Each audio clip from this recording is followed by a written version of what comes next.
Bonjour Anne-Pierre. Bonjour Bertrand. Cette année 2019 devrait être riche en nouveautés fiscales. Pouvez-vous en avant-première et en quelques mots nous en présenter la teneur? Effectivement, plusieurs mesures importantes vont entrer en application cette année, notamment le prélèvement à la source de l'impôt sur le revenu et la mise en place des mesures d'amélioration du pouvoir d'achat.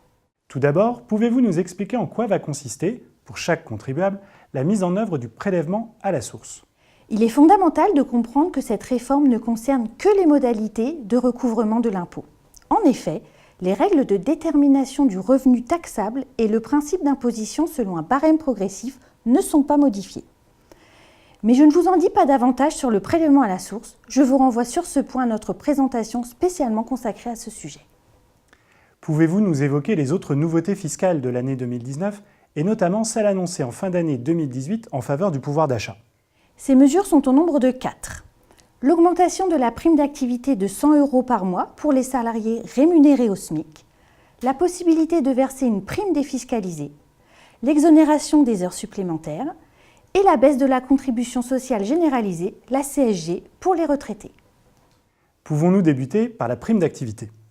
La prime d'activité concerne actuellement les personnes dont les revenus professionnels sont inférieurs à 1,3 SMIC. Son montant varie en fonction des revenus professionnels du bénéficiaire, mais aussi en fonction de la composition et des ressources du foyer fiscal du bénéficiaire. À compter du 1er janvier 2019, son montant sera augmenté en tenant compte des baisses de cotisations sociales de 100 € par mois pour les salariés dont la rémunération n'excède pas le montant du SMIC. Il est important de signaler que cette prime, contrairement à une idée largement répandue, peut bénéficier également aux professionnels indépendants, commerçants, artisans, agriculteurs. La deuxième mesure, elle, ne concerne-t-elle que les salariés? Oui, il s'agit de la possibilité offerte aux employeurs de verser une prime à leurs salariés qui ne supportera ni impôts ni cotisations sociales, dans la limite d'un montant de 1 000 €. Cette exonération concernera les salariés ayant perçu en 2018 une rémunération inférieure à 3 fois la valeur du SMIC annuel.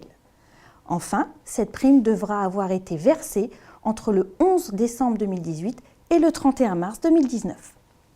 Nous savons également que les heures supplémentaires effectuées par les salariés ne seront pas non plus fiscalisées. Pouvez-vous nous donner quelques précisions sur les conditions de cette exonération? Les heures supplémentaires seront effectivement exonérées d'impôt sur le revenu et de cotisations sociales dans une limite annuelle de 5 000 €. Nous avons abordé les mesures qui concernent les salariés. Qu'en est-il des mesures concernant les retraités? Il me semble qu'une diminution du taux de la CSG est prévue. Oui, le taux de la CSG sur les retraites est ramené à 6,6 % au lieu de 8,3 % si le revenu fiscal de référence du foyer fiscal ne dépasse pas, pour une personne célibataire, un montant annuel de 22 580 € et pour un couple, 34 636 €. D'autres mesures, moins médiatisées, sont-elles prévues? Les tranches du barème progressif de l'impôt sur le revenu sont relevées de 1,6 % pour tenir compte de la hausse des prix.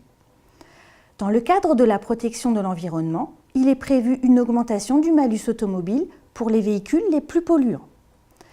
Il s'agit des véhicules émettant plus de 190 grammes de CO2 par kilomètre. Par ailleurs, les véhicules 4x4 pick-up équipés d'une plateforme arrière et comportant au moins 5 places seront soumis au malus applicable aux véhicules les plus polluants. En matière de réduction et crédit d'impôt, des nouveautés sont-elles à signaler? Oui, le crédit d'impôt pour dépenses en faveur de la transition énergétique, le CITE, est maintenu, mais avec des aménagements. Les particuliers qui effectuent de telles dépenses pourront donc continuer à bénéficier du crédit d'impôt si ces dépenses répondent aux normes et conditions permettant de justifier leur performance énergétique.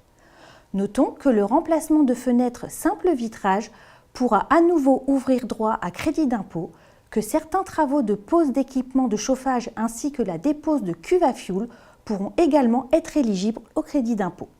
Signalons également que la réduction d'impôt Pinel est étendue aux investissements situés dans des communes couvertes par un contrat de redynamisation de sites de défense, CRSD. Merci Anne-Pierre. De rien Bertrand.